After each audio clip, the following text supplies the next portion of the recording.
आता सर्व शेतकऱ्याला सांगू इच्छितो की म्हणजे आता तुम्हाला एक सांगतो, परभणी जिल्हा असो, जालना जिल्हा, संभाजीनगर नगर जिल्हा, लातूर जिल्हा, त्याच्यानंतर संभाजीनगर, नाशिक, धुळे, नंदुरबार या सर्वांना सांगू इच्छितो म्हणजे हा पाऊस आता म्हणजे 2, 3, 4 दरम्यान उत्तर महाराष्ट्राकडे जाणार आहे आणि त्याच्यामुळे तिकडे देखील अशीच अतोनात नुकसान होणार आहे. म्हणून तुम्ही तुमची काळजी घ्यावी.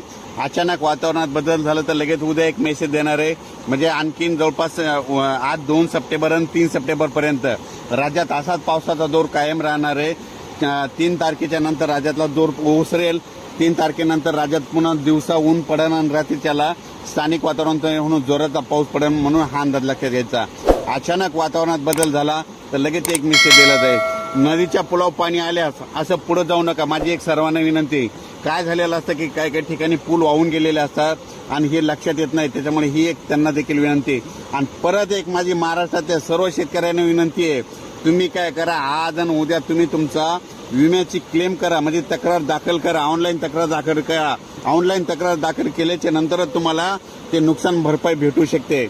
धन्यवाद.